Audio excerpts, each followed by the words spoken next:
साहेब, आपण मागाशी म्हणाला की 1.5 वर्षामध्ये बघितलं आपण तर ताज ग्रुपचा जो प्रोजेक्ट आहे शोडा येथील, तो आता दृष्टीपथात येतोय आपल्या कालावधीमध्ये.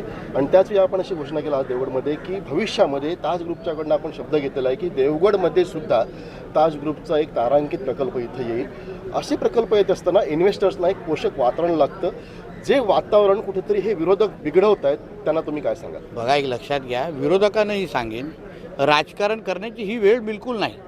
राजकारण आपण निवडणुकीपुरते करायचं असतं. आता 29ला करू ना. आता माझ्या देवगडचा कधीतरी विचार करा. नितेश राणे सोडून द्या. नितेश राणे हा व्यक्ती आहे. तुम्हाला नितेश राणे आवडत नाही ना, पण देवगडच्या लोकांनी तुमचं काय वाईट केलेलं आहे? त्यांनी तुमच्या घरामध्ये काय तुमचं अन्न चोरलं आहे का? मग देवगडचा आज अगर फायदा होत असेल, सिंधुदुर्गाचा आज फायदा होत असेल, सिंधुदुर्गाला भरभरून मिळत असेल, मग आपण देवगड आणि सिंधुदुर्गाची प्रतिमा का खराब करतोय? आणि एकदा प्रतिमेला डाग लागला तर परत आपण पुसण्यासाठी किती वर्ष आपल्याला लागतील? मग तेव्हा हे विरोधक कुठे असतील?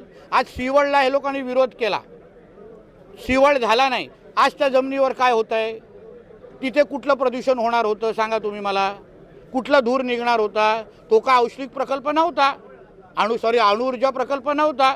मग सिवळला पण विरोध केला होता. आता तिथे काहीच होत नाही आहे. तिकडचे सगळे तरुण घरी बसलेले आहेत. ज्यांनी विरोध करून जो आमदार झाला तो पण घरी बसला आहे. ज्यांनी सिवळचा विरोध करून खासदार झाला तो पण घरी बसला आहे. आणि आता लोकांनी आम्हाला संधी दिलेली आहे. माझं एवढंच म्हणणं आहे, आता रोजगार निर्मितीचा काळ सुरू झालेला आहे. हा रोजगार निर्मितीचा युग आहे. हा माझा पालकमंत्रीचा काळ जो असेल तो माझ्या सिंधुदुर्गाच्या तरुणींना मोठ्या प्रमाणामध्ये मी रिव्हर्स मायग्रेशन करून मी परत आपल्या जिल्ह्यामध्ये आणलं. तो काळ कुठला होता? तो जेव्हा नितेश राणे पालकमंत्री होता तो काळ. अशी माझी ओळख मी निश्चित पद्धतीने करून जाईन. हा विश्वास आपल्या निमित्ताने देतो. चला. ताज्या अपडेट्स आणि ताज्या बातम्यांसाठी आजच सबस्क्राईब करा आपला Sindhudurg digital news channel. Like करा, शेअर करा, कमेंट करा आणि महत्त्वाचं म्हणजे बेल आयकॉनला क्लिक करा.